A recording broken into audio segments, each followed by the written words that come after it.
नमस्ते अनि स्वागत छ यहाँहरू सम्पूर्णलाई। यतिखेर तपाईँ मलाई विभिन्न देशहरूमा रहेका कुना काप्चाबाट यतिखेर मलाई सुन्दै हुनुहुन्छ यो टिकटकको माध्यमबाट। यो टिकटकको माध्यमबाट आज तपाईँ अनि म अनि हाम्रो यो कथाको नाम, हाम्रो यो प्रोग्रामको नाम चाहिँ बिनासँग मनको कुराको मार्फत तपाईँहरू सम्पूर्णसँग जोडिने एउटा अवसर पाएको छु। निकै नै भाग्यमानी ठानिरहेको छु आफूलाई, किनकि तपाईँहरू सम्पूर्णसँग यसरी कुरा गर्ने एउटा माध्यम भएको छ, मनको कुरा साटासाट गर्ने एउटा माध्यम बनिदिएको छ। त्यसको लागि सम्पूर्णलाई धेरै धेरै धन्यवाद। सायद तिमीले मलाई अनि मैले तिमीलाई त्यसरी नै बुझ्दै गएको थियो भने, सायद तिमीले मलाई अनि मैले तिमीलाई त्यसरी नै बुझ्दै गएको थियो भने जिन्दगीको मिठास अनि जिन्दगीको तितोपन पनि कति मिठो चिनी जस्तो उलियो भएर जान्थ्यो होला है। जिन्दगीको बालापान सँगसँगै हुर्किएर हाँसिरहेको यो जीवन मृत्युको अन्तिम दिनसम्म पनि त्यसरी नै हाँसी खुसी जिन्दगी बित्थ्यो भने कति रमाइलो हुन्थ्यो होला यो जीवन। जिन्दगी भनिन्छ नि, जिन्दगी यस्तो एउटा जिन्दगी हो, कहिले रुवाउँछ त कहिले हँसाउँछ, कहिले जिन्दगीले आकाशमा उडाएर लाने गर्छ त कहिले जिन्दगीले धरतीमा नराम्रोसँग बजारिदिने पनि गर्छ। यति नमजाले बजारिदिन्छ नि, फेरि उठ्नको लागि यति गाह्रो भइदिन्छ। कहिलेकाहीँ त उठ्नको लागि पनि कसैको सहारा चाहिने गर्छ, कसैले आएर उठाइदियोस् न जस्तो लाग्छ। एकदमै नराम्रोसँग थाके जस्तो, एकदमै नराम्रोसँग लडेर चोटपटक लागे जस्तो हुन्छ। बाहिरी शरीरमा त केही हुन्न, बाहिरी शरीर सबैले हेर्दा एकदम फिट एन्ड फाइन पर्फेक्ट हुन्छ, तर भित्री मन यति नमजाले भाँचिएको हुन्छ।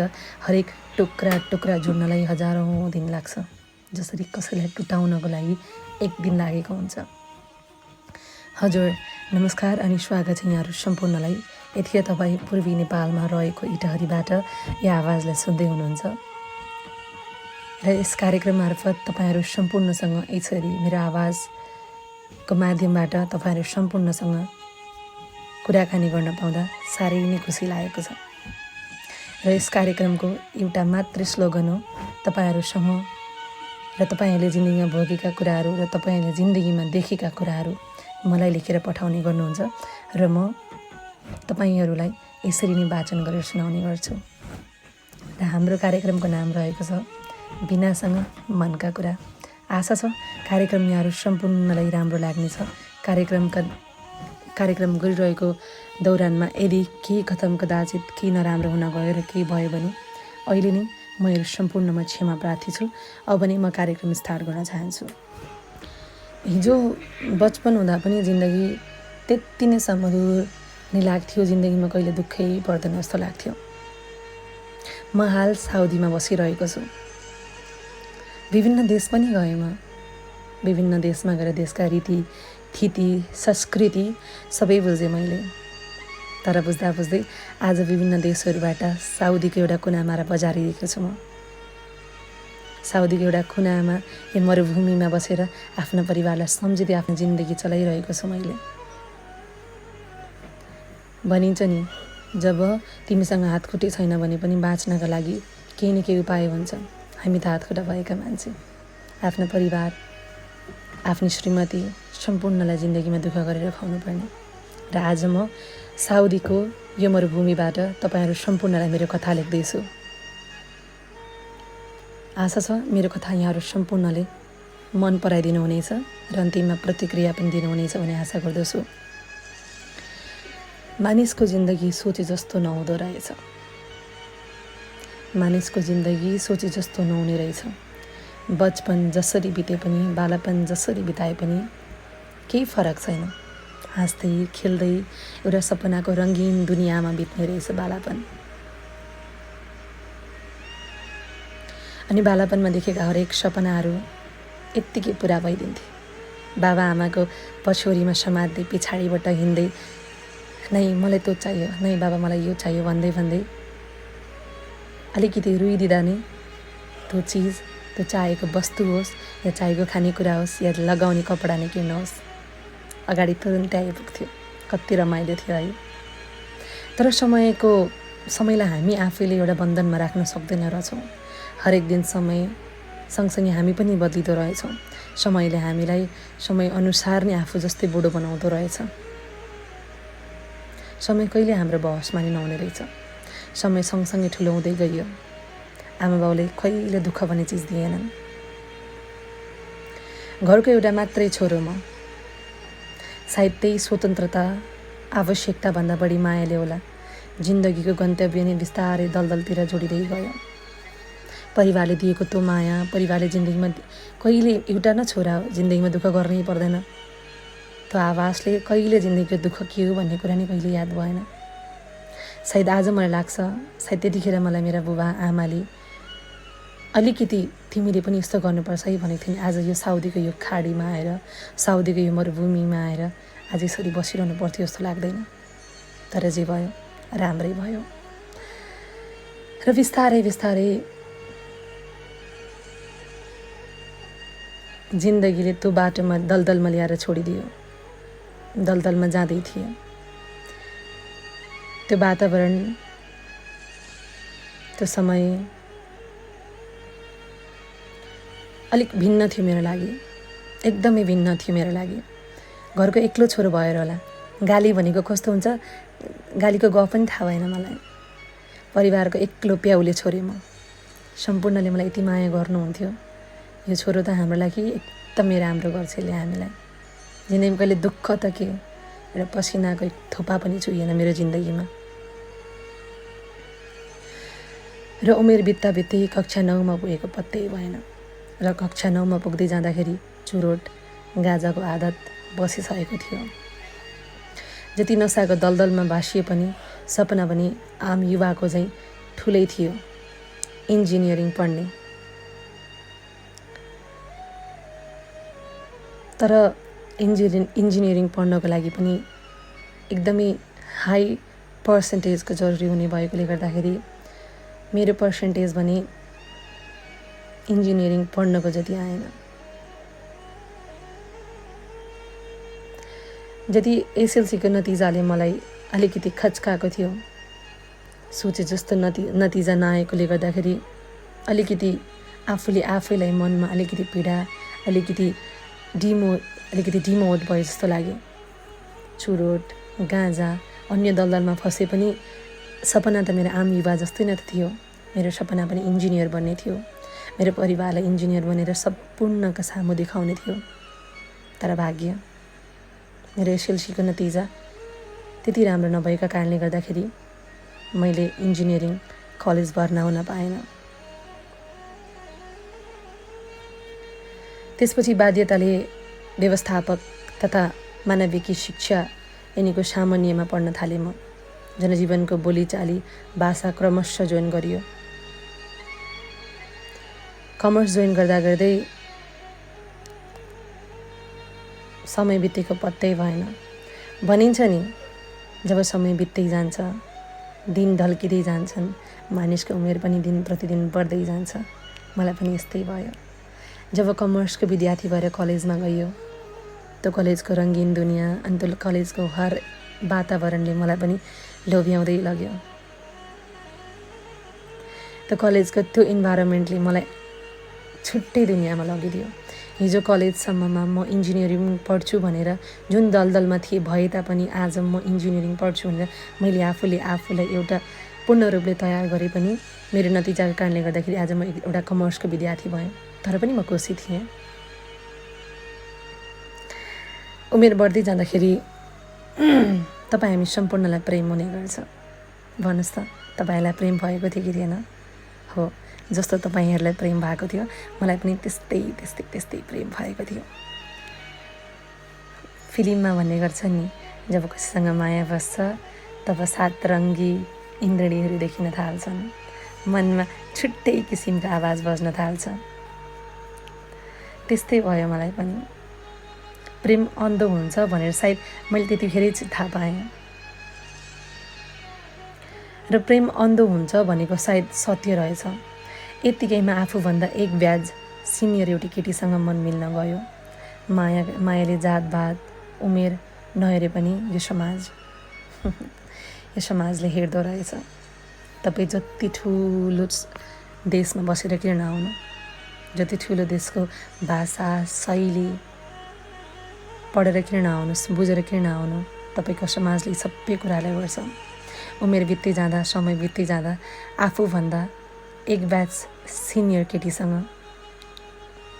आँखा जोड्यो, मन मिल्यो र मायाका केही कुराहरू अघि बढ्न थाल्यो। लाग्थ्यो म संसार नै जितिदिन्छु। उभिन मेरो जिन्दगी केही नै होइन।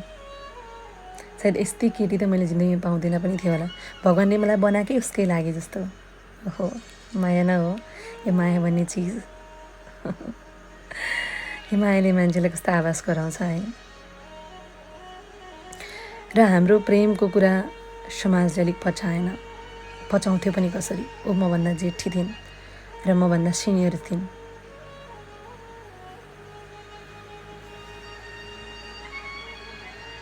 म त्यस्तै अलग भए पनि जिउन नसक्ने, उसँग एकछिन अलग भएर जिउन नसक्ने भएँ। उसलाई एकछिन नहेर्दा दिन नै आफ्नो होइन जस्तो लाग्थ्यो। उसँग टाढा भयो भने सास नै मेरो सास प्रश्वास नै हुँदैन जस्तो लाग्थ्यो। उनी बिना जिन्दगी नै होइन जस्तो लाग्थ्यो। म त यतिसम्म पुग्ने भइसकेछु कि ऊ बिना जिउन नसक्ने अवस्थामा पुगिसकेको थिएँ। उनी झन् सबै आदत थाहा हुँदै पनि माया गर्न पुगेको मन कसरी सकोस्। दुई मन एक धड्कन भएर बाँचेको मान्छे। मेरो घर यसै पनि राजी थिएनन् अनि उसको परिवारलाई सरकारी ज्वाइँ चाहिएको थियो। बुझ्नुभयो नि। हरेक आमा बुवाको सपना एउटा हुन्छ नि, सरकारी छोरी, एउटा आफ्नो छोरीलाई सरकारी छोरासँग, सरकारी ज्वाइँसँग विवाह गरेर पठाउने, ताकि मेरो छोरीले भोलि आउने दिनहरूमा चाहिँ सुख पाओस् भनेर भन्ने। त्यस्तै उसको पनि बुवा आमाको सपना थियो। उसलाई एकजना सरकारी व्यवसायमा लागेको या भनौँ सरकारी जागिरीसँग विवाह गराउने। समय बित्दै गयो। हामीले एकअर्कालाई मन पराउन पनि कहिले छोडेनौँ। जिन्दगी अघि बढ्दै थियो, समय अघि बढ्दै थियो। उमेर सँगसँगै हरेक जिम्मेवारी, हरेक कुराहरूका समस्याहरू कस्ता हुन्छन् जिन्दगी थाहा हुँदै थिए। उनीसँग अलग भएर जिउन त के, एकछिन उसलाई नहेरिकन बस्न नसक्ने भइसकिसकेको थिएँ।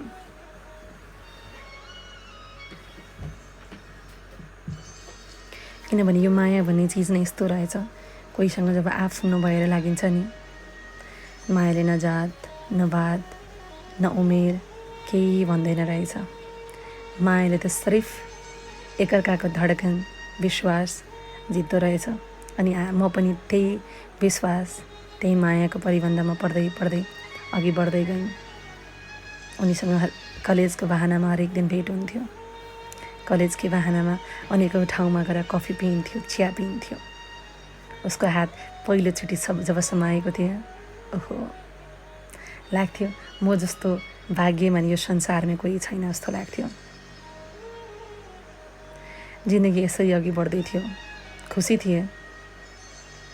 तर अचानक न मेरा परिवारले न उसका परिवारले समर्थ भएनन्। उसको परिवारलाई सरकारी ज्वाइँ या भनौँ सरकारी जागिरे चाहिएको थियो भने मेरो परिवार अलिक बेग्लै थिए। म घरको एक्लो छोरा, धुमधामसँग कोही जमिनदारका छोरीहरूसँग बिहा गर्न चाहन्थ्यो होला। तर म भने भिन्दै सोच र भिन्दै सोचाइ भएको मान्छे।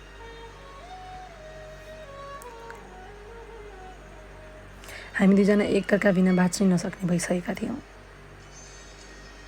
दुई मुटु तर एउटै धड्कन भइसकेको थियो हाम्रो।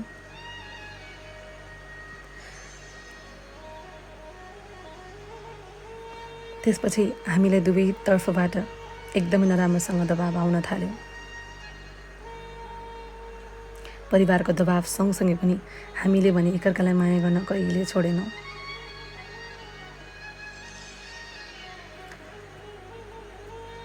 जबकि परिवार नै असमर्थ भइसके पछाडि हामीसँग अरू कुनै विकल्प नै थिएन। ताकि हाम्रो मायालाई नयाँ नमुना कसरी दिने, हाम्रो मायालाई नयाँ मोडमा कसरी ल्याउने।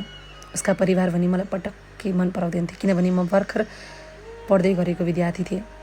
मसँग जागिर थिएन, घरको एक्लो छोरा भए पनि मसँग जागिर थिएन, म सरकारी जागिरी थिइनँ। उनी पनि पढ्दै थिइन् र भन्दा नभन्दै उसको परिवारले उसका लागि कोही केटा हेरेको थियो र केटा सरकारी जागिरी नै थियो। र बिस्तारै मलाई थाहा भयो उसको इन्गेजमेन्ट हुने निदो भइसकिसकेको थियो। हामीसँग जुन कनेक्सन, हामीसँग जुन समय थियो कलेजका दिनहरूमा, ती समय हामीसँग अलिक नभइदियो, किनभने उसको परिवारलाई पनि यो सबै कुराहरू थाहा भयो, मेरा परिवारलाई पनि थाहा भयो र केही फाटाहरू हामी बिच आए। सम्बन्ध अगाडि बढाउनका लागि दुःख सुख पर्नै गर्छ। दुःख सुख पर्दै पर्दै पनि जिन्दगीमा लड्दै गर्दा पनि उनी बिना बाँच्न भने पक्कै सकिनँ मैले। हामीसँग केही विकल्प नै थिएन। उसको इन्गेजमेन्टको दिन नजिकै थियो। यी मुटुहरू जोडसँग धड्किँदै थियो। आँखाबाट अविरल वर्षा भइरहेको थियो। यति नराम्रोसँग बजारिएको थिएँ म। अहिले त दुःख सायद म तपाईँहरूलाई सुनाउन पनि सक्दैन होला। त्यो समय जब माया गरेको मान्छेको इन्गेजमेन्ट हुँदैछ भने थाहा पाएँ, छाँगाबाट नराम्रोसँग खसेँ म। यति नराम्रोसँग खसेँ, उडिरहेको छरीलाई पनि थाहा छैन समुद्रको गहिराई कति छ भनेर। त्यो उडिरहेको छरीलाई थाहा छैन समुद्रको गहिराई कति छ भनेर। भुइँमा हिँड्ने ती जीवलाई पनि थाहा छैन, हामी मानिसलाई पनि थाहा छैन कि त्यो आकाशको उचाइ कति छ भनेर।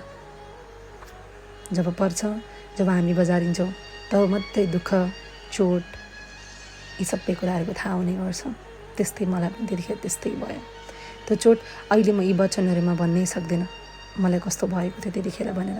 तपाईँ आफै सोच्नुहोस् न, तपाईँले माया गरेको व्यक्ति, दुई मुटु एक धड्कन भएका हामी, यसरी अचानक उसको परिवारबाट इन्गेजमेन्ट भयो, इन्गेजमेन्ट हुने तयारी भयो भन्दा तपाईँले कस्तो हुन्छ होला। सोच्नुहोस् त, तपाईँले माया गरेको मान्छेबाट यस्तो थाहा पाउँदा कस्तो हुन्छ होला। इन्गेजमेन्टको दिन तोकिसकिसकेको थियो। हामी एकदमै विवश थियौँ, के गर्ने के नगर्ने। मायाले संसार थाम्ने भए मुनालाई छाडी मदन किन मुगलान बासिनु पर्ने। यदि मायाले संसार थामिन्थ्यो भने मुनाले यति राम्री आफ्नो श्रीमती, मदनले यति राम्री आफ्नो श्रीमती मुनालाई छोडेर सायद मुगलान जाँदैन थिएन होला। त्यस्तै भयो हाम्रो कथा पनि, हाम्रो जीवन पनि त्यस्तै हुन थालिसकेको थियो। अन्तत केही गरी पनि परिवारलाई सम्झाउन नसकेपछि इन्गेजमेन्टको 3 बजे, जुन दिन इन्गेजमेन्ट हुने थियो 3 बजे बिहानै घर छोडेर हिँड्ने निर्णय गऱ्यौँ। किनभने माया गरेको मान्छे हो नि त, कहाँ सजिलै छोड्न सकिन्छ र। माया गरेको मान्छेलाई या त जितेर होस् या त भगाएर हामी सम्पूर्णले लाने गर्छौँ। त्यस्तै मैले पनि उसलाई भगाएर लाने निधो गरेँ। जुन दिन उसको घरमा इन्गेजमेन्ट हुने थियो, उसको फुलमाला हुने दिन थियो, फुलमाला हुने दिनको बिहानको 3 बजे हामी भाग्ने निधो गऱ्यौँ।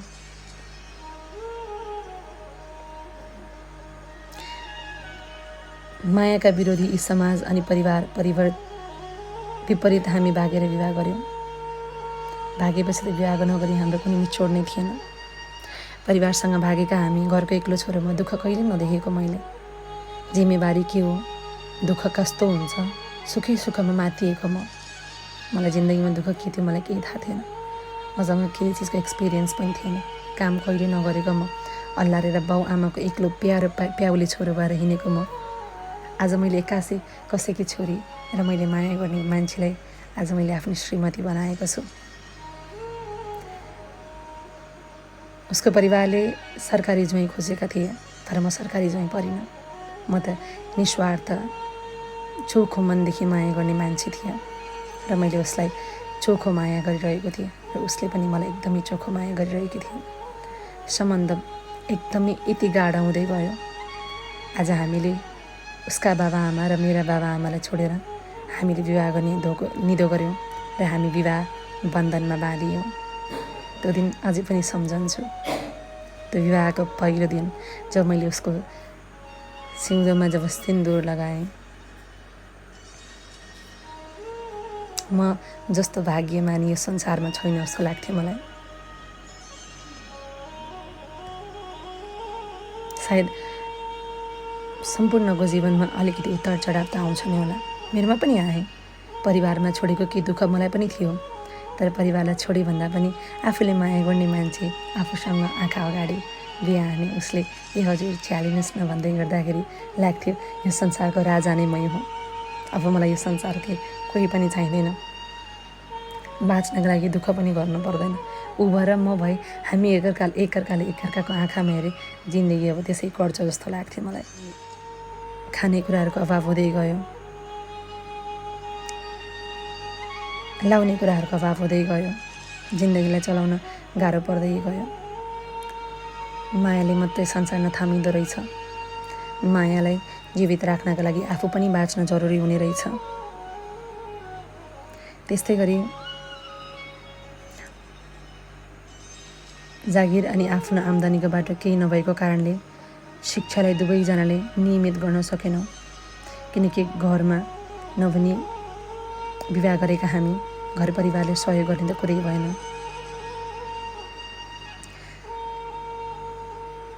त्यस्तै गरी उसको पढाइ एकदमै राम्रो थियो र मेरो पढाइ पनि एकदमै राम्रो थियो, तर विडम्बना मैले पढाइलाई कन्टिन्यू गर्न पाइनँ। त्यसैले मैले पढाइ छोड्नु नै पर्यो, किनकि पढ्नका लागि सम्पूर्ण खर्च बाबामै निर्भर थिएँ म। अब विवाह गरेर म निस्किसके पछाडि फेरि बाबासँग म पैसा मागेर कलेज फी तिर्न मलाई धेरै नै गाह्रो हुन्थ्यो।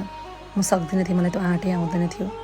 होला मैले कहिले जिन्दगीमा बाहिर काम गरिनँ, ममा दुःख भन्ने चिज कहिले थिएन, तर मैले बाबा आमासँग विवाहपछि पैसाको केही कुरा गर्नै सकिनँ। सायद त्यो मेरो पेट भोको हुँदा पनि मैले उहाँहरूसँग माग्न सकिनँ। समय बित्दै गयो। घरको आर्थिक अवस्था बलियो हुँदाहुँदै पनि कमाइ केही नभएपछि बुढीको लागि कपडा किन्नु पनि बाबाको भर पर्नुपर्ने। झन् पहिलो सन्तानको रूपमा हामीले प्यारो छोरा पायौँ।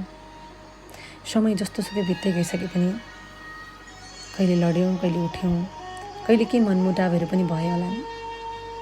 तर मनमुटाव भए पनि केही क्षणको माया थियो त्यो। भनिन्छ नि जहाँ झगडा हुन्छ त्यहीँदेखि माया हुन्छ भनेर। हामीमा पनि कहिलेकाहीँ हुन्थ्यो। कहिलेकाहीँ ओ मसँग रिसाएर बाबा भन्दै बोल्थ्यौँ भने कहिलेकाहीँ म उसँग रिसाएर बोल्ने गर्थेँ। तर एकछिनमा फकाउने हामी दुईजना एकअर्कालाई हुन्थ्यौँ, किनभने हामीले निस्वार्थ एकअर्कालाई माया गरेका थियौँ। यति धेरै माया गरेका थियौँ कि हामी दुई मुटु एक धड्कन भएका थियौँ। आफ्नो श्रीमतीलाई कपडा किन्नलाई पनि म बाबासँग भन्ने गर्थेँ। कहिलेका अप्ठ्यारो हुन्थ्यो मलाई, तर भन्नु त पर्थ्यो। घरको एक्लो सन्तान, कहिले काम नगरेको मैले, दुःख जिन्दगीमा कहिले नभेटेको मैले, दुःख जिन्दगीमा कस्तो हुन्छ भने कहिले नभोगेको मान्छे म आज आएर भोग्दैछु दुःख सुख कस्तो हुँदो रहेछ भनेर। त्यसै गरी हामीले हाम्रो पहिलो सन्तानलाई जन्म दियौँ, यो धरतीमा टेकायौँ। जब मलाई थाहा भयो हाम्रो छोरा जन्मिँदैछ भनेर खुसीको सीमा नै थिएन। दुःख आफ्नो ठाउँमा थियो, सम्पत्ति कमाउन नसक्नु आफ्नो ठाउँमा थियो, कुनै व्यवसाय नहुनु आफ्नो ठाउँमा थियो। तर पहिलो सन्तानलाई जब जन्म दियौँ अर्को खुसी थपियो। थाहा थिएन भोलिको जिन्दगी कस्तो हुन्छ, छोरालाई कसरी पढाउने, जिन्दगी कसरी अघि बढ्छ, केही थाहा थिएन। बस हाँस्दै खेल्दै जिन्दगी अघि बढ्दै थियो। पहिलो छोरालाई जन्म दिँदाखेरिको त्यो खुसी, म त पुरै गाउने नाचेर हिँडेको थिएँ। यतिखेर तपाईँ मलाई सुन्दै हुनुहुन्छ पूर्वी टहरीबाट, र यो म मेरो आफ्नै आवाजमा तपाईँहरूसँग कुराकानी गरिरहेको छु। यतिखेर पनि म साउदीबाट पठाउनु भएको केशु श्रेष्ठजीको कहानी पढ्दैछु। केशुजी अहिले साउदीमा हुनुहुन्छ र साउदीमा बसेर, साउदीको खाडीमा बसेर आफ्ना जान परिवारलाई आफ्नो जिन्दगीका वास्तविकता घटनाहरू हामीमाझ लेखेर पठाउनु भएको छ। त्यस्तै गरी फेरि पनि अब निरन्तर दिन चाहन्छु, यदि तपाईँहरूसँग केही प्रश्नहरू छन्, केही कुराहरू छन् भने कृपया मलाई लेखेर पठाउन सक्नुहुन्छ। अनि केशु दाइ, यदि मलाई विश्वास गरेर तपाईँले आफ्नो जिन्दगीका यी गोरेटो सुख दुःखलाई मलाई लेखेर पठाउनु भएको छ, त्यसको लागि पनि धेरै धेरै धन्यवाद दाइ। र त्यस्तै गरी पहिलो सन्तान हामी माझ आयो। पहिलो सन्तानको खुसी कस्तो हुन्छ सायद यहाँ धेरैलाई थाहा छ। पहिलो सन्तानको अनुभूति कस्तो हुन्छ, पहिलो सन्तानले बाबा भनेर बोलाउँदाको अनुभूति कस्तो हुन्छ तपाईँ सम्पूर्णलाई थाहा छ। यो थाहा पाउनु भएको छैन भने आउने दिनहरूबाट पक्कै थाहा पाउनुहुनेछ। मेरो त भुइँमा खुट्टै थिएनन्, यति खुसी थिएँ म। राजाले अर्को एउटा वारिस जन्म दियो जस्तै भएको थियो मलाई। त्यस्तै गरी जिन्दगी अघि बढ्दै थियो। छोरा, श्रीमती, आमा, बुबा, जिन्दगी ठिकै थियो। दुःख सुख आफ्नो ठाउँमा चल्दै थियो। बिस्तारै बिस्तारै जाँदाखेरि मनमा निकै गाह्रो हुन्थ्यो, हिंताबोध हुन्थ्यो। कमाइ थिएन, आफ्नो कमाइ नभएपछि अलिक अप्ठ्यारो लाग्ने रहेछ। घरमा पैसाको लागि हात फिजाउन धेरै गाह्रो हुन्थ्यो। अर्को एक्लो सन्तान भए पनि घरमा आमा बुबासँग पैसाको कुरा गर्न, आफ्नो श्रीमतीको लागि कपडा या भनौँ बच्चाका लागि बच्चा बिरामी हुँदा पैसा माग्न धेरै अप्ठ्यारो हुन्थ्यो। अहिलेको जस्तो सहज अवस्था थिएन। त्यो बेला एकदमै गाह्रो थियो। समय आफूले सोचे जस्तो र भने जस्तो बलियो नहुँदो रहेछ। जब उसलाई माया गर्थेँ तब लाग्थ्यो जिन्दगी त यसै गर्छ। उसले मलाई हेर्दै र अनि मैले उसलाई हेर्दै जिन्दगी यत्तिकै गर्छ जस्तो लाग्थ्यो। तर म गलत रहेछु। खुसी छु आफूले माया गरेको मान्छे पाएको छु। आफूले माया गरेको मान्छे आफू माझ पाएको छु, खुसी छु। तर माया गरेको मान्छेलाई अझै खुसी बनाउनको लागि जिन्दगीमा दुःख गर्नु पनि एकदमै इम्पोर्टेन्ट रहेछ, जरुरी रहेछ। त्यो बेला चितवनमा कामको लागि लाखौँ युवाले देखे चाहिँ मैले नि विदेश गएर केही पैसा कमाउनु पर्छ जस्तै लाग्यो मलाई पनि।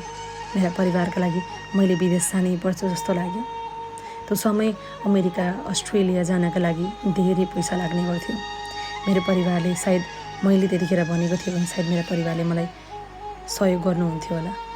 तर अलरेडी मलाई यति धेरै सहयोग गरेका मेरा आमा र बुबा, घरको एक्लो छोरो म, यहाँभन्दा धेरै सहयोगको अपेक्षा मैले गर्न सकिनँ, मैले भन्न सकिनँ। हजारौँ नेपाली युवाहरू बाहिर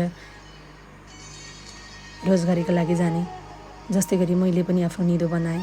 अब म पनि बाहिर जान्छु, म पनि बाहिर गएर काम गर्छु र आफ्ना छोरा र श्रीमतीलाई भने जस्तो जिन्दगी, भने जस्तो खुसी, भने जस्तो लाउन खान म आफ्नो आधारमा आफै कमाएर दिन सक्छु भन्ने एउटा आभास ममा थियो।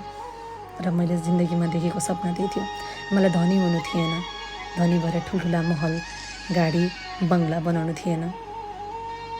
मलाई त बस आफूले माया गरेको मान्छे र मेरो सन्तान, मेरो पहिलो छोराले खुसी भएर दुई छाक लाउन र खाना दिन सक्नु मेरो लागि सबभन्दा ठुलो कुरा थियो। मैले पनि विभिन्न देशहरू नियमित रूपमा जानको लागि आफूलाई पूर्ण रूपमा तयार गर्दै गएँ। विभिन्न मेन पावरहरू धाउँदै गएँ। त्यस पछाडि म आफूलाई पक्का रूपमा, आफूलाई पक्का रूपमा निर्णय लिएँ कि अब म बाहिर जाँदैछु। चाहे म BBS फर्स्ट इयर कम्प्लिट गरेको मैले, म अमेरिका, अस्ट्रेलिया जान नसके पनि म दुबई, कतार, साउदी जुनै देश भए पनि म जानको लागि तयार छु भने मैले आफ्नो मनोबल बढाएँ। मैले आफूलाई त्यो आधारमा प्रिपेयर गरेँ। मैले माया गरेको मेरी प्यारीलाई मैले नेपालमै छुने निधाइ गरेँ।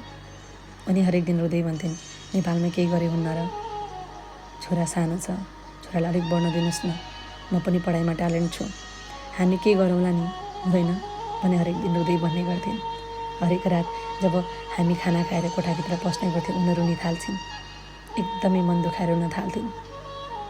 मैले हजुरको लागि भनेर बाबा आमा त्यागेर आएँ, अनि आज तपाईँ मलाई छोडेर जानुहुन्छ अनि हरेक दिन रुने गर्थ्यौँ। अनि म भने उसलाई अँगालो मार्दै सम्झाउने गर्थेँ, थेट लाटी यस्तो भनेर पनि हुन्छ त, भोलि आउने दिनमा तिमीलाई कति खुसी दिनु छ मैले, तिमीलाई रानी बनाएर राख्नु छ मैले। उनी हात हटाउँदै भन्थिन्, मलाई रानी होइन, तपाईँको जिन्दगी तपाईँको अँगालोमा जिन्दगीभर बस्नु छ, यसरी नै भन्ने गर्थिन्। अहिले पनि याद आउँछ मलाई ती दिनहरू। अहिले पनि झलझल यी कथाहरू भनिराख्दा, यी कथाहरू लेखिराख्दाखेरि ती दिनहरू अझै पनि मेरो आँखाभरि छन्। आँखामा ठिलठिल पानी भइरहेको छ मेरो आँखामा। बस यति मात्रै छ। त्यो समय र यो समयमा यति फरक छ।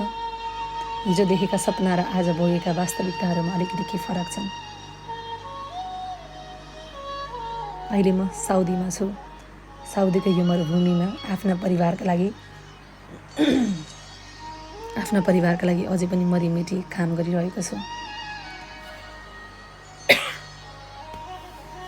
जिन्दगीमा चाहेको अनि सोचेको सबै कुरा भने जस्तो नहुँदो रहेछ।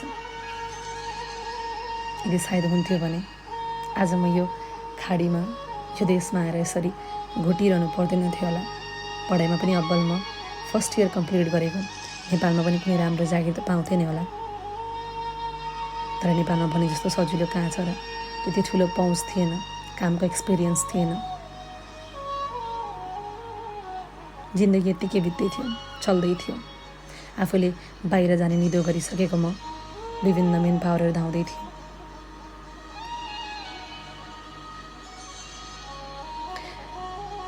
साथीभाइ आफन्त सबलाई बिन्ती गरेँ, मलाई सहयोग गर्नुहोस्, म बाहिर जान चाहन्छु, के कमाउन चाहन्छु। त्यस्तै गरी हरेक मानिसहरूसँग, आफूले चिनी जानेका आफन्तहरूसँग हात पनि जोडे। किनभने म मेरो बाबा आमासँग भन्न सक्दिनँ थिएँ। उहाँहरूले मेरो लागि धेरै गरिसक्नु भएको थियो। अब मेरो पालो थियो उहाँहरूलाई केही गर्नका लागि। तर सबैले बलेको आगो ताप्ने यो दुनियाँ, निभेको आगो कसले ताप्छ र। यो बलेको आगो ताप्ने दुनियाँ, निभेको आगो कसैले पनि ताप्दैन। त्यस्तै गरी ममा पनि केही थिएन। म निस्वार्थ ढङ्गले कसैलाई माया गरेर हिँडिरहेको व्यक्ति म। कसैलाई निस्वार्थ भावनाले, निस्वार्थ मनले माया गरेको मान्छे म। मलाई थाहा थिएन दुनियाँ यतिसम्म स्वार्थी छ भनेर। जब उसलाई म हेर्थेँ, उसको आँखामा जब तल्लीन भएर त्यो कलेजका दिनहरूमा म उसलाई हेर्थेँ, उसलाई त रानी बनाएर राख्छु जस्तो लाग्थ्यो। जब विदेश जानका लागि हरेक मेन पावरहरूमा धाउँदै गएँ, मेन पावरहरू जाँदै गएँ, नभन्दै दुबई जाने एउटा निर्णय गरेँ। आफ्ना साथीभाइ, चिनेका इष्टमित्रसँग केही पैसाको लागि मलाई सहयोग गरिदिनु हुनको लागि आग्रह पनि गरेँ, तर कसैले गरिनन्। फेरि पनि भने, यो दुनियाँ यति स्वार्थी छ नि, यो दुनियाँ बलेको आगो मात्रै ताप्छ, निभेको आगो यो दुनियाँले ताप्ने गर्दैन। निभेको आगोमा त अझै त अगल्टोलाई अरू धुवाँ छोडिदिएर जाने गर्छन् मान्छेहरू, ताकि म लगायत अन्य म जस्ता धेरै युवाहरूलाई यति नै गाह्रो होस् भनेर। सजिलो कहाँ थियो र जिन्दगी, धेरै कठिन थियो।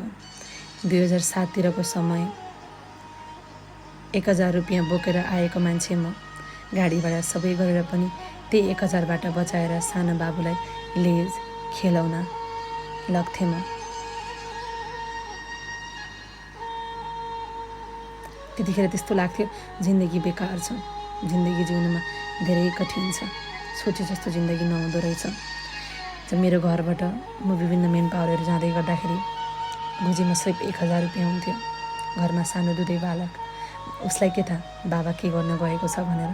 उसलाई त यति मात्रै लाग्थ्यो मेरो बाबा जब आउँछ मलाई खानेकुरा, खेलौना बोकेर आउँछ।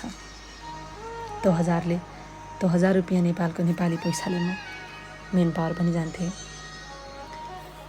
भोक लाग्थ्यो, प्यास लाग्थ्यो, बस एउटा पानीको बोतल लिएर दिनभरि विभिन्न मेन पावरहरू चाड्दै गर्थेँ। हिँडिरहन्थेँ म यसरी नै। अनि त्यहाँबाट बचेका पैसाले सानो मेरो छोरालाई लेज, खेलौना लिएर जान्थेँ। त्यही 1000 रुपियाँ पनि अरूसँग सापटी मागेर गएको हुन्थेँ म। मन मरिसकेको थियो। सबैबाट मन मरिसकिसकेको थियो।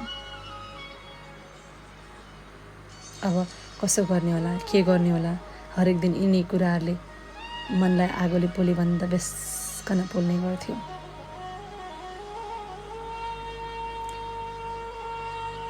म आफूलाई थाहा थियो म गाह्रो काम गर्न सक्दैन होला, न त मसँग कुनै कामको अनुभव नै थियो। हरेक ठाउँमा म जब इन्टरभ्यूको लागि जाने गर्थेँ, देख्नमा पनि म नराम्रो थिएन, देख्नमा पनि म राम्रै थिएँ। पढाइमा फर्स्ट इयर कम्प्लिट गरेको म सेकेन्ड इयरको अध्ययनलाई मैले कम्प्लिट गर्न पाइनँ, कन्टिन्यू गर्न पाइनँ, किनकि मेरो जिन्दगीले सोचे जस्तो भने जस्तो नभइदियो। घरको एक्लो छोरा भए पनि मैले परिवारको निर्णय बिना आफूले माया गरेको, आफूले स्वतन्त्र भएर माया गरेको कसैलाई आफ्नो जीवनसाथी बनाएको थिएँ।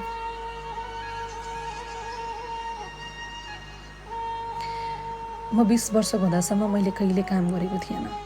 जब श्रीमती ल्याएँ, जब पहिलो सन्तान भयो, काम गर्नुपर्छ भन्ने एउटा आभास भयो। हरेक ठाउँमा इन्टरभ्यूमा जान्थेँ। इन्टरभ्यूमा सर्टिफिकेट हेर्ने बित्तिकै कुनै कामको एक्सपिरियन्स नभएकोले गर्दाखेरि कामबाटै फालिने गरिन्थेँ म।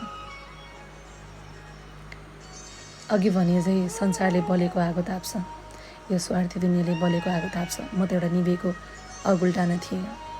मलाई कसले ताप्थ्यो र? सायद मलाई पनि कसैले काँधमा काँधा राखेर के आँट दिएको थियो भने आज मेरो देश नेपालमै बसेर म के गरिरहेको हुन्थ्यो होला। तर कसैको साथ, कसैको सपोर्ट, कसैको माया नपाएको म, मात्र केवल उनीको माया पाएको म, मैले केही गर्नै सकिनँ। जब इन्टरभ्यूबाट फालिन्थेँ, जब इन्टरभ्यूबाट निस्किसके पछाडि, जब इन्टरभ्यूबाट निस्किन्थेँ, त्यो ढोकाबाट निस्केर आफ्नो मनलाई यति डह्रो बनाएर निस्किन्थेँ म, यतिसम्म डह्रो बनाउँथेँ। मसँगै मेरो जोडिएका मेरी छोरी छ, मसँग जोडिएका मेरा छोरा छ, मसँग जोडिएकी मेरी श्रीमती छ, जसले मेरो लागि भनेर आफ्ना सम्बन्ध, आफ्ना आमा बुबा सम्पूर्णलाई छोडेर मसँग जिन्दगी बिताउन आएकी छ। उसलाई आज यो अवस्थामा म नै कमजोर भए, म नै उसको सामु गएर रुन थाल्यो भने उसको अवस्था के होला जस्तो लाग्थ्यो मलाई। मनलाई यति बुझाउँथेँ, मनलाई ढुङ्गो जस्तो बनाएर निस्किन्थेँ।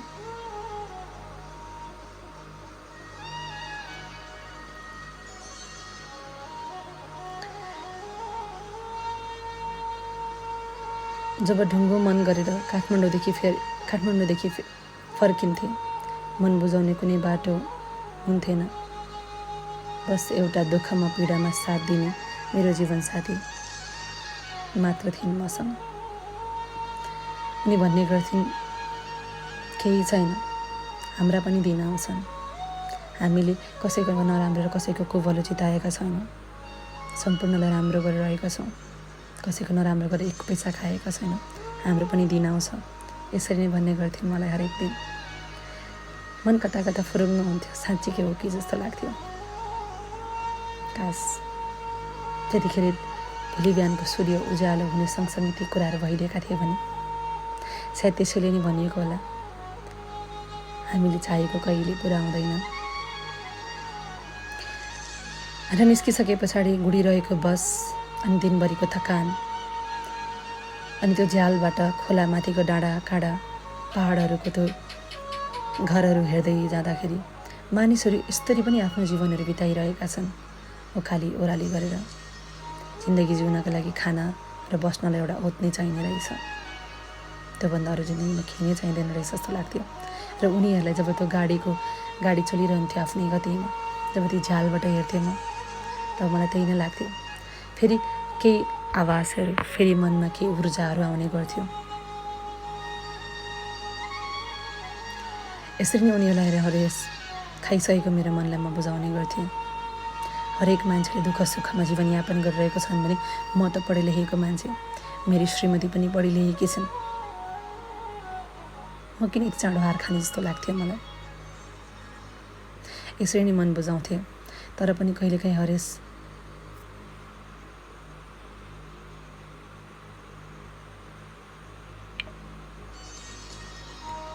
जब जिन्दगीले हरेस खाँदै जान्छ नि, तब हामी मानिसले गर्न केही सक्दैन रहेछौँ।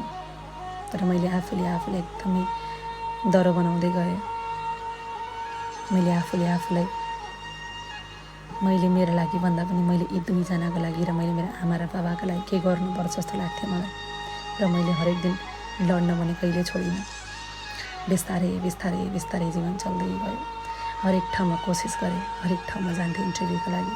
नेपालमा पनि काम गर्न भने धेरै ठाउँमा गएँ, तर भाग्यले ठगिएको म, मायाले मात्रै जितिएको मान्छे म। भाग्यमा छैटौँका दिन भागले लेखिदिएको मलाई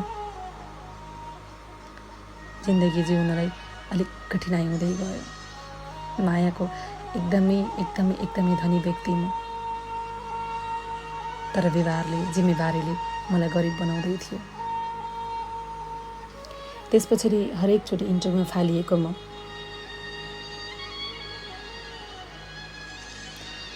सातौँ पटक दुबईका लागि भने इन्टरभ्यू दिनको लागि गएँ। त्यसरी जसरी म पहिला जाने गर्थेँ, सातौँ पटक थियो त्यो। म इन्टरभ्यू दिनको लागि भनेर गएँ। दमाग भन्ने कम्पनीको इन्टरभ्यू थियो। अहिले बुझ्दा लाग्छ त्यो निकै नै ठुलो कम्पनी रहेछ जस्तो लाग्छ। त्यो कम्पनीमा पनि असफल भएँ म।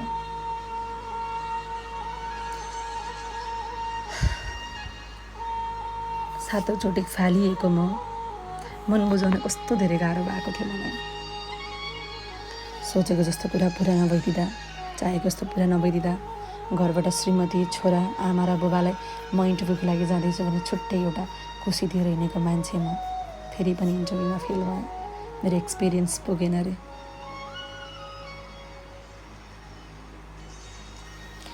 जुनै बेला पनि असफल। त्यसै गरी अफिस बोयका लागि 1200 दिराममा एप्लाई गरेको थिएँ। त्यसपछि हार खाएँ मैले अनि इन्टरभ्यू लिनेलाई रिक्वेस्ट पनि गरेँ।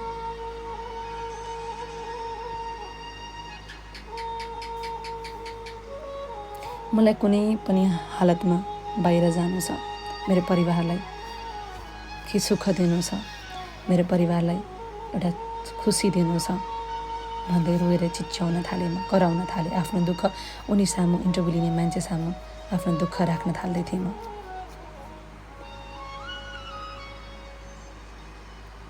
कुनै पनि हालतमा मलाई बाहिर जानु छ, चाहे त्यो क्लिनर नै किन नहोस्, चाहे त्यो लेबर नै किन नहोस्, म जान चाहन्छु। म जेमा जान पनि तयार छु। यसरी नै भन्दै उसलाई मैले धेरै बिन्ती बिसाएँ। बिन्ती बिसाउँदै जाँदाखेरि सायद उसलाई पनि दया पलायो होला। सायद धेरै राम्रो मान्छे रहेछ, भगवान्ले मलाई उसँग जुराइदिएको रहेछ, भेटाइदिएको रहेछ। उसले मलाई क्लिनरमा लानको लागि निदो गर्यो। उसले मलाई यसरी नै भन्यो, यदि क्लिनरमा जाने भए 60 दिराम सेलरी छ, 12 घन्टा ड्युटी छ भने। तर मरुभूमिमा म फर्स्ट इयर पढेको मान्छे, VVS फर्स्ट इयर पढेको मान्छे म, घरको जेठो छोरा, घरको एक्लो छोरा म, कहिले अभावमा नहुर्केको मान्छे म, जे भन्यो त्यही मेरो अगाडि आउने, मलाई आमा र बुबाले मायाले पुलपुलाएको छोरो म। आज म अरूको देशमा क्लिनर भएर 700 रुपियाँ दिराममा म बाहिर जाँदै थिएँ। म मेरा परिवारका लागि, मेरा उनीका लागि, मैले माया गरेको मेरी व्यक्तिका लागि, मैले माया गरेकी मेरी श्रीमतीका लागि म बाहिर जाँदै थिएँ। कहिलेकाहीँ सोच्दा पनि मन झसङ्ग भएर आउँछ। 12 घन्टा ड्युटी अनि 700 रुपियाँले मैले के बचाउने होला जस्तो लाग्थ्यो मलाई। म खानु कि, लाउनु कि, म मेरा परिवारका लागि हेर्नु कि, यिनै कुराहरूले मन एकदमै नराम्रोसँग भाँचिसकेको थियो। र पनि मैले आफूलाई कहिले हार मानिनँ। काम कहिले सानो र ठुलो हुँदैन भन्ने मैले मेरो मनमा लिएँ। मैले सहजै स्वीकार गरेँ र मसँग अरू कुनै विकल्प नै थिएन। वास्तविक दुःख त त्यहाँबाट सुरु भयो। त्यस पछाडि म मेरो परिवार र मेरी मायासँग छुट्टिने निदो गरेँ। मेरो नभन्दै मेरो भिजा पनि आयो। खाडी देश दुबईका लागि म उड्नलाई लगभग तयार भइसकेको थिएँ। जुन समयमा म बाहिर थिएँ, बाहिर जानको लागि रेडी थिएँ, त्यो समयमा हामीलाई इन्डियाबाट लाने गरिन्थ्यो। त्यसै गरी हाम्रो एजेन्टले हामीले जुन मेन पावरबाट पेसेका थियौँ, उनीले हामीलाई इन्डियाबाट उडाउने निदो गर्यो। हामी लगभग 25 जना नेपालीदेखि 25 जना नेपाली थियौँ। नयाँ दिल्ली लगेर राख्यो। मेरी माया हरेकचोटि मलाई फोन गर्दै रुने गर्थ्यो। नजाँदा हुँदैन, नेपालमै केही गर्दा हुँदैन, सकिन्छ भने नेपालमै बसौँ यसै भन्ने गर्थेन्। तर मेरी मायालाई मैले बाचा गरेर ल्याएको खुसी त दिन सकिरहेको थिइनँ। मेरी मायालाई मैले रानी बनाएर राख्छु भनेको त्यो कसम, तिमीलाई जिन्दगीभर हुन दिन्न, तिमीले भनेका सम्पूर्ण कुराहरू पुरा गर्छु भनेको त्यो कसम मैले उसलाई पुरा गर्न सकेको थिएन। त्यसैले गर्दा पनि आज म दुबई जस्तो खाडी मुलुकमा 700 रुपियाँ दिराममा 12 घन्टा ड्युटी गर्ने भनेर क्लिनरको एउटा पोस्टमा म निस्केँ।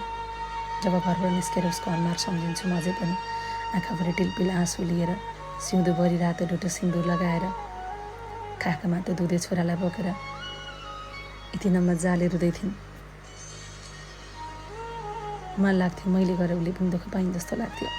फेरि अर्को मनले भन्थ्यो होइन, उनी आएर म यस्तो जिन्दगी जिउन बाध्य भएँ। उनी आएर जिन्दगीको दुःख र सुख थाहा भयो।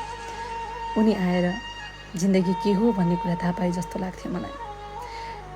त्यस्तै गरी पैसाको अभाव त हामीमाथि नै थियो।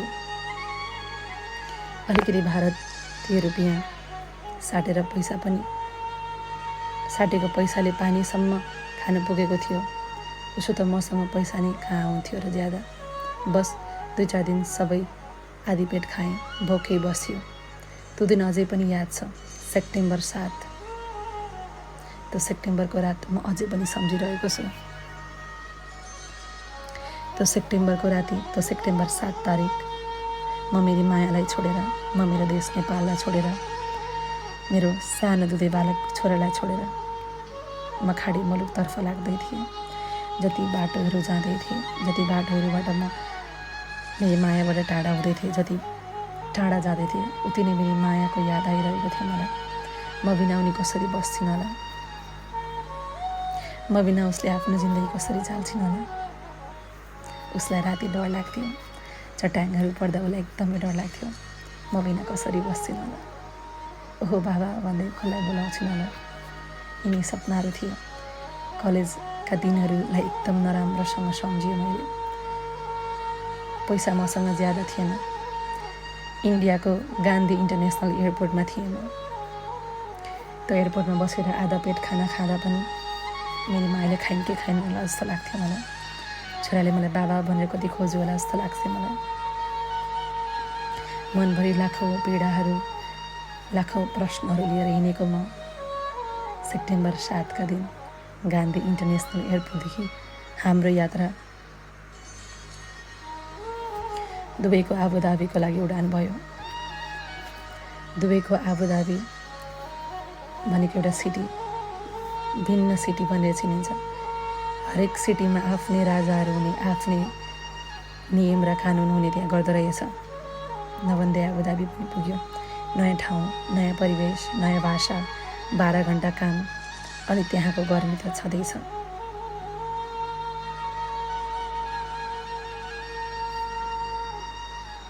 भर्खरै खाउँ लाउँ भन्ने मेरो उमेरमा म आज 12 घन्टा ड्युटी गर्दैछु, क्लिनरको ड्युटी गर्दैछु। म first year VVS first year पढ्दै गरेको मान्छे म। घरबाट कहिले लान खाउँ लाउन खानामा कहिले अपुग थिएन। कहिले जिन्दगीमा काम नगरेको मान्छे म। आज परिवार, मेरी प्यारी र मेरो छोरोबाट कैयौँ समुद्र पारी दूर गएँ म।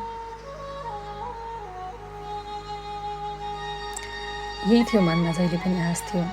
यति धेरै दुःख गर्छु, यति धेरै पसिना बगाउँछु, मेरो परिवारलाई सधैँ एउटा मुस्कान, एउटा खुसी म दिनेछु। बस यही नै थियो मेरो मनमा हरेक दिन। छोराको याद साह्रै आउँथ्यो। उनी त छँदै थिइन्, उनीभन्दा बेसी छोराको याद आउँथ्यो। त्यो छोराले मलाई कति खोज्यो होला, बाबा भन्दै कति हेर्न खोज्यो होला जस्तो लाग्थ्यो मलाई। काम निकै गाह्रो थियो। जब समय बढ्दै गयो काम निकै गाह्रो थियो। खाडी मुलुकको गर्मी, उडिरहेका चराहरू खस्थे। उहाँ लगाउने युनिफर्म पनि, ड्रेस पनि अलग्गै हुँदो रहेछ। त्यस्तो गर्मीमा काम गर्नुपर्दा, 12 घन्टा काम गर्नुपर्दा पसिनाले शरीरहरू चमचुल्लै भिज्ने गर्थे। जब पसिनाहरूले भिजेर केही बेरका लागि बिसाउनी बस्थे, त्यो पसिनाले एकदमै चिसो बनालेर आउँथ्यो। जब शरीर चिसिँदै जान्थेँ तब म मेरो मायालाई सम्झिँदै जान्थेँ। के गर्दै होली, कस्तो गर्दै होली, त्यो छोराले के गर्दै होला, मलाई कति खोज्यो होला, बाबा कहिले आउने भनेर सोध्नु पनि होला। यिनै कुराहरूले मनै मलाई धेरै खाइरहेको थियो। कता कता खुसी पनि लाग्थ्यो। केही कमाएका पैसाले उनी र मेरी परिवार, मेरा आमा बुबा, मेरा सन्तानलाई खुसी त दिन सकेको छु जस्तो लाग्थ्यो।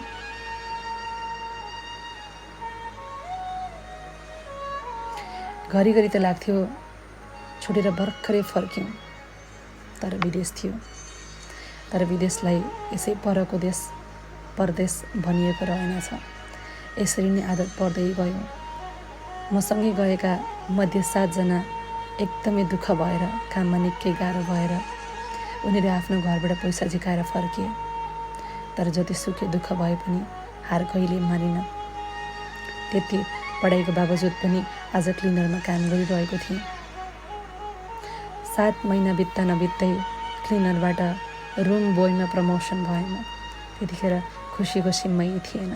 सबैभन्दा पहिला मैले उनीलाई फोन गरेँ, मेरी श्रीमतीलाई फोन गरेँ र मैले फोन गरेर भने क्लिनरबाट म रुम बोयमा प्रमोसन भएको छु। आज कति खुसी छु म।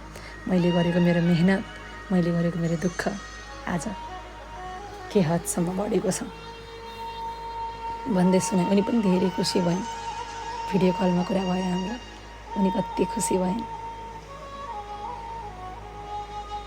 र फेरि केही समयपछि रुम बोयबाट अफिस क्लिकरमा 700 दिरामबाट 1000 अनि 1000बाट 1400 दिराम यसरी नै बढ्दै थियो मेरो तनख्वाह, मेरो स्यालेरी भनौँ।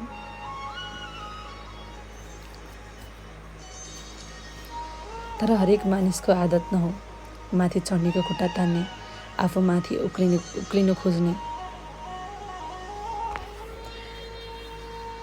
राम्रो गर्न खोज्दा खोज्दै सायद मलाई दैव लागे जस्तो छ। त्यसरी नै राम्रोसँग दैव लाग्दियो। क्लिनरमा गएको म आज रुम बोयमा ट्रान्सफर भएँ। रुम बोयबाट फेरि अर्को प्रमोसन भयो।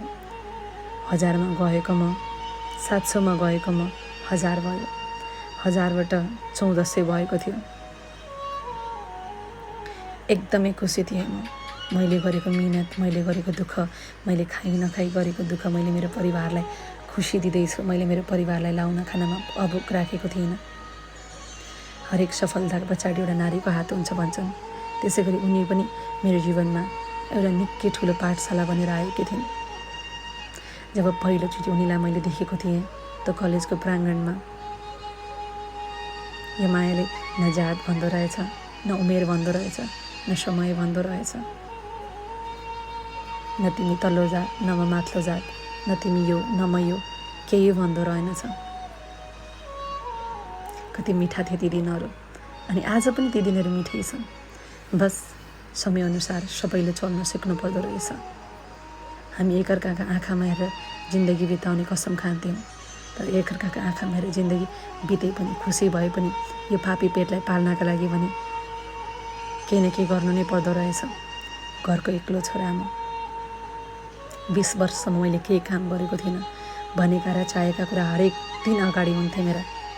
मलाई यस्तो चाहियो भन्दा म घरको एक्लो प्याउले छोरा भएर होला मेरो अगाडि आइसक्थ्यो त्यो। त्यसै गरी मैले 1400 दिराम खान थालिसकेको थिएँ। तर यो पापी दुनियाँले मलाई नराम्रोसँग बजारे। फेरि थाहा छैन कहाँबाट बैरी दुनियाँ लाग्यो मलाई। 700मा गएको म हरेकजनालाई ढोक्दै पैसा माग्न कति कोसिस गरेँ, कसैले हेरेको थिएन मलाई। बल्ल केही दिनहरू मेरो आउँदै थिए, बल्ल मेरो सुखका दिनहरू आउँदै थिए। थाहा छैन कहाँबाट कुन चाहिँ बैरी लाग्यो मलाई।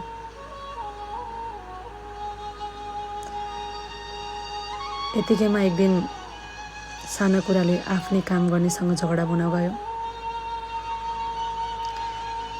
हामी नेपालीहरूको कस्तो छ भने हामी नेपालमा जसरी एकअर्कामा झगडा हुन्छ समय उहाँहरूले त्यसरी नहेरिदिने रहेछन्। भिन्न देश, भिन्न नियम अनि भिन्न कानुन। हामी दुईजनालाई नै कम्पनीबाट टर्मिनेट गरिदियो। र टर्मिनेट गरेको केही दिनमै हामी नेपाल फर्केर आउनु पर्ने भयो। मेरी मायाले देखेका सपनाहरूलाई मैले बिच बाटैमा अधुरै रूपमा छोडेर आउने बाध्य भएँ। 700मा गएको म 1400 तलब थियो मेरो। सायद आउने दिनहरूमा अझै योभन्दा बेसी प्रगति हुन्थ्यो होला, तर खुट्टा तान्ने मान्छेले यति नराम्रोसँग बजारिदिए, फेरि म भुइँमा नराम्रोसँग बजारिएँ। त्यसपछि नेपाल आउने निदो भयो। 2009मा आफ्नो देश नेपाल आएँ। यता श्रीमतीको पनि पढाइ सकेर फाइनेन्समा म्यानेजरको पदमा काम गर्न थालिसकेकी थिएँ। म भने नेपाल गएर यत्तिकै बस्न सक्दिनँ थिएँ। 1-2 वर्ष पछाडि देखेको उनी मलाई एयरपोर्टमा पिकअप गर्न आइन्। जब उनी मलाई एयरपोर्टमा पिकअप गर्न आएकी थिइन्, उसको मुहारको त आँसु थियो, तर कहीँ कतै उसको श्रीमान टर्मिनेट भएर आएको त्यो दुःखलाई उनले कतै कता झल्काएकी थिइन्। उनले पनि सोचेकी थिइन् होला, म फाइनेन्समा एज अ म्यानेजरको रूपमा काम गर्दैछु। मेरो श्रीमान विदेशमा बसेर दिन प्रतिदिन समयअनुसार उहाँको प्रमोसन भइरहेको छ। छुट्टै जिन्दगी बिताउँला भने उनले पनि छुट्टै सपना बोकेकी थिइन् होला। तर विडम्बना, खुट्टा तानिदिए र आज म नेपालमा आएँ। कहीँ कतै दुःखी थिए र कहीँ कतै खुसी पनि थिए। सायद मेरो भाग्यमा नै यही थियो जस्तो लाग्थ्यो मलाई। मेरो श्रीमतीको एकदमै राम्रो पढाइ भएका कारणले गर्दाखेरि उसले पढाइ सक्यो र फाइनेन्समा म्यानेजरको रूपमा काम गर्न थालिसकेकी थिइन्। अब म भने नेपालमा गए त्यत्तिकै बस्न सक्दिनँ थिएँ। मैले पनि एउटा गाडी लिएर चलाउने निदो गरेँ र गाडीले चलाउँदै थिएँ। यहाँहरू सम्पूर्णलाई थाहा नै छ, नेपालको कमाइ त्यस्तै हो। फेरि 2013मा भ्याकेन्सी आयो। मैले र उनीले फेरि सल्लाह गऱ्यौँ। म फेरि बाहिर जान चाहन्छु। म बाहिर गएर अलिक केही पैसा जोगाउन चाहन्छु। यहाँ गाडी चलाएको पैसा केही जम्मा भएन। तिमी त त्यहाँ छौ, फाइनेन्समा छौ, तिमीले राम्रो पढेको छौ, तिमी नेपालमै बसेर केही गर। उनी पनि जिद्दी गर्दै थिए, म पनि तपाईँसँगै बाहिर जान्छु भनेर। मैले उनलाई हरेक रात सम्झाएँ, बुझाएँ। घरमा आमा बुबा हुनुहुन्छ, बच्चा छ, तिमीले यिनीहरूलाई हेर्नुपर्छ। तिमी त यति ट्यालेन्ट छौ, पढे लेखेको छौ, बुझ्ने छौ, एज अ म्यानेजरको पोजिसन भएर आज काम गर्दैछौ, तिमीले नेपालमै बस्नुपर्छ। र 2013मा मैले फेरि बाहिर जाने निदो गरेँ। अलमराई कम्पनी एकदमै नाम चलेको कम्पनी रहेछ र त्यसका लागि सेल्सम्यानको लागि फेरि पनि भ्याकेन्सी आयो। तर त्यो भने दुबईमा थिएन, साउदीमा थियो। त्यो पनि एउटा गल्फ नै थियो। र सेल्सम्यानका लागि जान भनेर मैले लगभग उनीलाई पनि भनेर आफू पनि पूर्ण रूपमा आफूले आफूलाई प्रिपेयर गरिसकिसकेको थिएँ। समय बित्दै थियो र मसँग पहिलाको तुलनामा अहिले धेरै एक्सपिरियन्स भइसकिसकेको थियो। मसँग पनि कामका अनुभवहरू भइसकिसकेका थिए र इन्टरभ्यूमा कोसिस गर्छु भनेर म लागेँ। इन्टरभ्यू एकदमै गाह्रो थियो। हरेक प्रश्नहरू सोध्दै थियो र अलमराई म दुबईमा आउँदा मैले अलमराई कम्पनीका बारेमा सुनेका भएका कारणले गर्दाखेरि मलाई केही हदसम्म सजिलो पनि भएको थियो र म इन्टरभ्यूको लागि सेलेक्ट पनि भएँ। पहिलोचोटि एउटा खुसी थियो। म कुनै इन्टरभ्यूमा गएर फालिनँ। म जाने बित्तिकै म सेलेक्ट भएँ इन्टरभ्यूको लागि। 2013मा भएको घटना आयो र त्यसका लागि सेलेरी भने 1810 थियो र दुबईको पैसालाई दिराम भनेर चिनिन्छ भने साउदीको पैसालाई सार भनेर चिनिने रहेछ र 1810 सार लिएर म जाने निदो गरेँ। एग्रिमेन्ट पेपरमा साइन पनि गरेँ। फेरि उनी र मेरो त्यही थियो, उनी मलाई छोड्न मान्दैनथिन् र म जसो तसो गरेर उनलाई फकाइ फुलाइ गरेर फेरि जाने निर्णय गरेँ। म कहीँ कतै खुसी पनि थिएँ। अलमराई जस्तो कम्पनीमा सेलेक्ट भएकोमा र काम गर्नमा खुसी पनि थिएँ। अलमराई कम्पनीको आफ्नै रुल्स, आफ्नै रेगुलेसनहरू थिए अनि ड्युटी निकै गाह्रो, तर पनि 3 वर्ष गरेँ। मेरी मायासँग हर दिन भिडियो च्याटमा कुरा हुन्थ्यो। अब त आउने आएन। अब त सबै कुराहरू हामीले सोचे जस्तै भएका छन्। छोरा पनि बढ्यो। म पनि फाइनेन्समा एज अ म्यानेजर भएर काम गरिरहेको छु। हजुर पनि अलमराई जस्तो कम्पनीमा काम गरिरहनु भएको छ। केही पैसा जम्मा गरेका छौँ। अब नेपाल आउनुहोस् न, नेपालमा बसेर केही गरौँ न। भने यसरी नै हरेक दिन उनी मलाई भन्ने गर्थिन् र मैले पनि कयौँ पटक सोच बनाइसकिसकेको थिएँ। अब म नेपाल जान्छु, नेपालमा गएर आफ्नै केही बिजनेस गर्नेछु। मैले लिएका एक्सपिरियन्सहरू, मैले पढेका कुराहरूलाई म नेपालमा गएर फेरि युटिलाइज गर्नेछु भनेर यसरी नै सोच्दै गएँ। र त्यसरी नै जाँदाखेरि समय बतिँदै रहेछ। हिजो मैले पाएका दुःख र मैले पाएको दुःख सायद भगवान् छन् संसारमा भन्थे, सायद मलाई भगवान् पक्कै हुनुहुन्छ जस्तो लाग्यो र भगवान् हुँदा पनि रहेछन्। मेरा सुखका दिन फर्किन थाले। मेरी उनी पनि निकै खुसी थिइन्। छोरा पनि राम्रो बोर्डिङ स्कुलमा भर्ना भइसकिसकेको थियो। बुबा आमा निकै खुसी हुनुहुन्थ्यो। खुट्टा तान्ने मान्छेले ताने पनि मैले आफूलाई म लङ्गडो हुँ भने कहिले ठानिनँ। म लडेपछि मैले उठ्नुपर्छ जस्तो लाग्थ्यो। म लडेपछि उठाउने मेरी माया थिए मसँग, जसलाई मैले निस्वार्थ रूपमा माया गरेको थिएँ, जसलाई यति माया गरेको थिएँ कि उनीसँगको त्यो पहिलो भेट नै मेरो लागि मैले फेर्ने अन्तिम साससम्म उसका काखमा बसेर उनका अनुहारमा हेर्दै मेरो जिन्दगी त्यहीँ फुल स्टप लागोस् जस्तो लाग्थ्यो मलाई। सोचेको पनि थिएन जीवन यस्तो हुन्छ भनेर, तर आज जिन्दगी यतिसम्म सहज भइदिएको छ। मेरी मायाले पनि हरेक दिन, मेरी श्रीमतीले पनि हरेक दिन दुःख गरिन्। आफूलाई भन्दा आफ्नो पढाइलाई र आफ्नो सन्तानको पढाइलाई उनले हरेक दिन तल्लीन भएर लागिन्।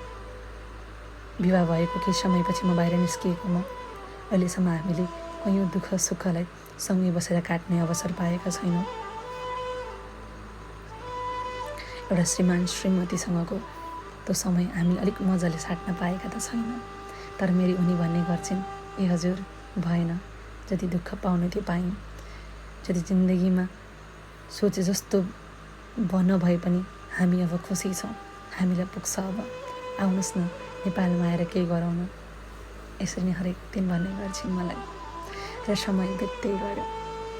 आज साउदी आएको पनि 3 वर्ष लागेछ र 3 वर्षमा अलमराई कम्पनीमा प्रमोसन हुँदै मैले पनि राम्रै रूपमा सेलेरी खाने गर्थेँ।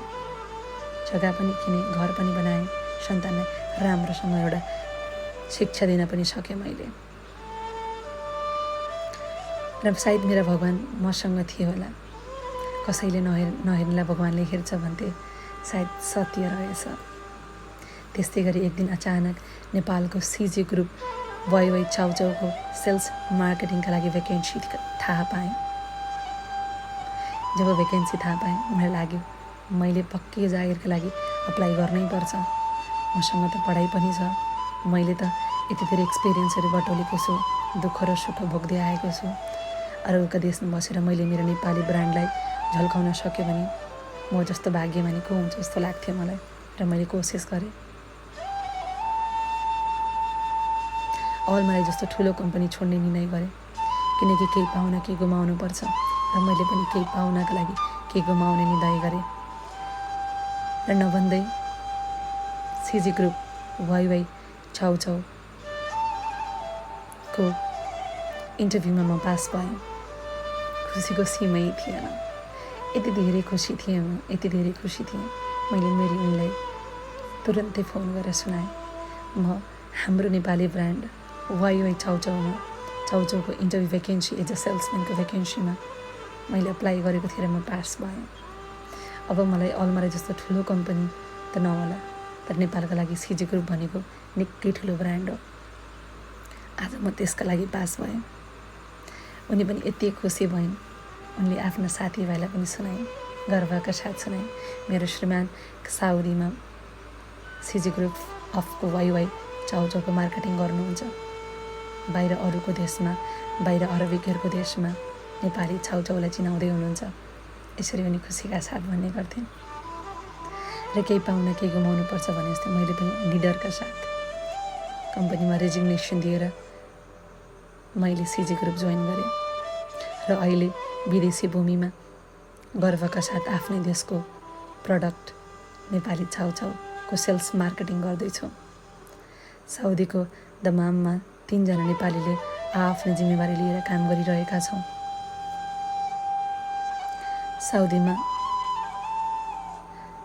साउदीमा आधिकारिक रूपमा नेपाली सामानको सुरुवात नै हामीले गरेका हौँ। यो अर्थमा झन् गर्व लाग्छ। सायद जिन्दगी भनेको अनि सोचेको जस्तो हुने भए कस्तो हुन्थ्यो होला है। सायद तपाईँ हामीले हिजो देखेको सपना अनि म त घरको एक्लो छोरा। मैले जिन्दगीमा कहिले दुःख त गर्दै नगरेको। चाहेका हरेक सामान मेरा अगाडि आइपुग्थे। सोचेको पनि थिएन कि जिन्दगीले यस्तो मोड लिन्छ भनेर। नभन्दै आज यस्तो मोड पनि लियो जिन्दगीले। जिन्दगीले यो बाटोमा ल्याएर छोडिदियो कि आज म मेरो देशको उत्पादनलाई म विदेशी भूमिमा चिनाउँदैछु।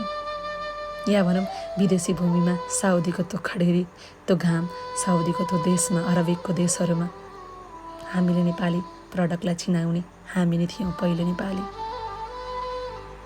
एकदमै खुसी थियौँ। र अहिले पनि 2020 लागिसकिसकेको छ। कोरोनाको महामारी छ। म अझै पनि यही छु। म यही खाडी मुलुकमा काम गरिरहेको छु। मेरी उनी हरेक दिन मलाई भन्ने गर्छिन्, अब त भएन, आउनुहोस् न, नेपालमै केही गरौँ न। अब त छोरा पनि ठुलो भइसकिसक्यो। श्रीमान श्रीमतीले समय नबिताएको पनि कति दिन भइसकिसक्यो। विवाह गरेको के वर्षमै तपाईँ बाहिर जानुभयो। त्यस पछाडि हाम्रो समय कस्तो हुन्छ, हाम्रो जिन्दगी कस्तो भयो, कस्तो थियो पहिला, अहिले कस्तो छ। फेरि पनि त्यो जिन्दगी जिउन, त्यो कलेज लेभलका जिन्दगीहरू फेरि पनि जिउन, तपाईँसँग मोटरसाइकलमा पछाडि बसेर घुम्ने साह्रै रहर छ। आउनुहोस् न चाँडै भनेर हरेक दिन भन्ने गर्छिन्। र मैले सोच पनि बनाएको छु। अब धेरै भयो खाडी मुलुकको व्यवसाय। यो कथा लेखिराख्दाखेरि, जब मैले यो मेरो जिन्दगीका वास्तविक घटनाहरू लेखिरहँदाखेरि मैले उनीलाई धेरै याद गरेँ। लेख्दै जाँदाखेरि 9 बजीबाट लेख्न थालेको, साउदीको समयअनुसार 9 बजीबाट लेख्न थालेको मैले। लगभग मलाई 3-4 घन्टा नै लाग्यो लेखिराख्दाखेरि। मैले उनीलाई हरेक शब्दमा सम्झिएको थिएँ। सायद उनी थिएनन् भने आज म थाहा थिएन कुन गल्ली कुन ठाउँमा कसरी भौतारिँदै हिँडिरहेको हुन्थेँ। कसैका साथमा त हुन्थ्यो होला, तर अहिलेको जस्तो जिन्दगी सायद मेरो हुन्न थियो होला। म गर्वका साथ भन्ने गर्छु, यदि मेरी माया, मेरी श्रीमती मसँग थिएनन् भने आज मेरो जिन्दगी हुँदैन थियो होला। अन्ततः मेरी मायालाई यसै कार्यक्रमबाट मनबाट नै यति धन्यवाद भन्न चाहन्छु। तिमी थियौ र मन म थिएँ। यो माया भन्ने चिज तिमीले आभासै गराइदिएको थिएनौ भने, यो माया भन्ने चिज तिमीले मलाई त्यसको अर्थ बुझाइदिएको थिएनौ भने सायद आज म हुन्न थियो होला। यो मायाको परिभाषा तिमीले मलाई नसिकाइदिएको भए म केसु हुन्न थियो होला, म तिम्रो मिस्टर श्रेष्ठ हुन्न थियो होला। तिमीले त मलाई यति राम्रो व्यक्ति बनाइदियो, एउटा असल बुवा, एउटा असल छोरा अनि एउटा असल श्रीमान बनाइदियो। तिमीलाई धेरै धेरै धन्यवाद छ मेरी श्रीमती। चाँडै नै अब नेपाल आउँदैछु। जब यो कथा लेखिरहँदाखेरि, मैले जीवनका वास्तविक घटनाहरू लेखिरहँदाखेरि म उसलाई पनि पठाएँ र उसले रुँदै पनि भनिन्, जति दुःख भोगे पनि माया गर्ने हामी एकअर्का लागि सुखी छौँ मेरो मोटो। त्यसैले त जस्तो सुखी परिस्थितिमा पनि काम छाडेकी छैन। अब छिट्टै यहीँ आएर सेटल हुनुपर्छ। यसरी नै भन्दै उनले मलाई मेसेज गरिन् जब म यी कथाहरू लेखेर उसलाई पठाएँ। सोच्नुहोस् त, जिन्दगी कति प्यारो अनि न्यानो छ। सायद जिन्दगी भने जस्तो भइदिएको थियो भने आज सुख र दुःख नभोगिकन म यो ठाउँमा आउने थिइनँ होला। हिजोसम्म मलाई 1000 रुपियाँले, कसैसँग मागेको 1000 रुपियाँ पैसाले म काठमाडौँ जान्थेँ। हरेक मेन पावरका ढोकाहरू ढकढकाउँथेँ र खाइ नखाइ त्यो पैसा जम्मा गर्थेँ। अनि म मेरो बच्चाको लागि खेलाउन र लेज बोकेर जान्थेँ। मेरो बच्चालाई थाहा थिएन कि बाबा कसरी आएको छ भनेर। मेरो बच्चालाई आभास नै थिएन। आज मेरो छोरा पढ्दैछ, बाबा मलाई यस्तो ल्याइदिनु सही भन्छ मलाई। मेरो छोराले आज धेरै सुख पाएको छ र मैले मेरो छोरालाई धेरै कुरा सिकाएको छु। मैले सम्पत्तिमा मात्तिनको लागि पनि होइन र दुःख पर्दा आत्तिनु पनि कहिले भनेको छैन। जुन चिज मैले भोगेको थिएँ त्यो सायद मेरो छोराले नभोगोस् भनेर हरेक क्षणमा उसलाई सुख र दुःख सुनाउने गर्छु। म फोनमा भिडियो कलमा ऊ अगाडि आउने गर्छ, बाबा भन्ने गर्छ मलाई। उसँग त्यति धेरै समय बिताएको छैन मैले।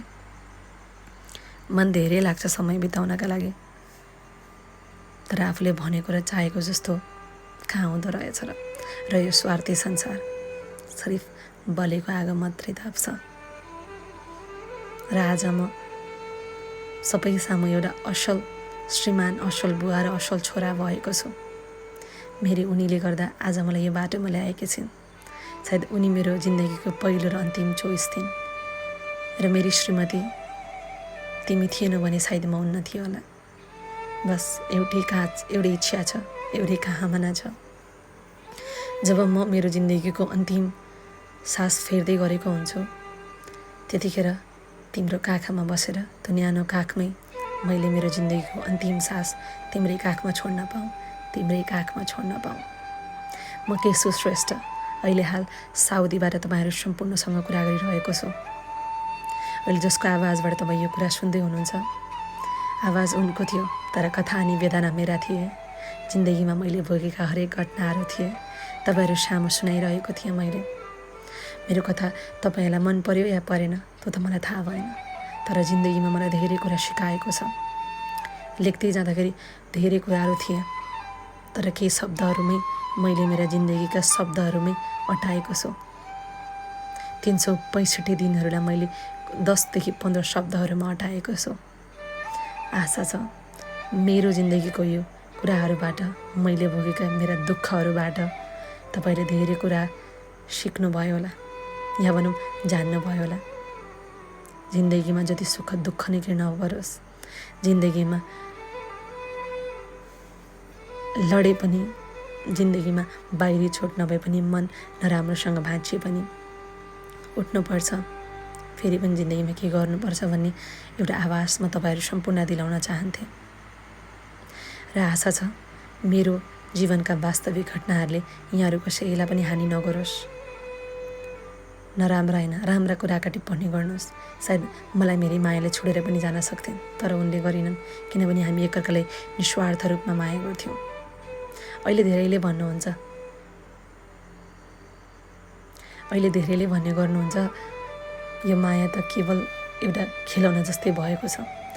माया गर्छु भन्ने नाममा शरीरसँग खेल्ने र जाने मान्छेहरू अनगिन्ती रूपमा पाइन्छन्, तर आफूलाई साँचो र चोखो माया गर्ने व्यक्ति को हो भनेर चिन्ने प्रयास गर्नुहोस्। दुःखमा कहिले नआतिनुहोस् र सुखमा कहिले नमातिनुहोस्। यही भन्न चाहन्छु, बस यही भन्न चाहन्छु। हजुर, तपाईँले सुन्दै हुनुहुन्थ्यो मनका कुरा विनासँग। यतिखेर तपाईँ पूर्व इटहरीको नेपालबाट यो कथा सुनिरहनु भएको थियो र मलाई यो कथा साउदीमा बस्नुहुने केशु श्रेष्ठले पठाउनु भएको थियो। र केशु दाई, यहाँलाई धेरै धेरै धन्यवाद। मलाई यतिसम्म बुझेर, मलाई विश्वास गरेर तपाईँका वास्तविक जीवनका घटनाहरू म सामु ल्याइदिनु भयो, त्यसको लागि म धेरै धेरै खुसी छु दाई। दाई बिना बसेकी मलाई लाग्छ अहिले मैले धेरै दाईहरू पाएको छु। सायद म आफूलाई लक्की पनि ठान्छु। र कथा सकिसकेको छ। कथा यहाँहरूलाई कस्तो लाग्यो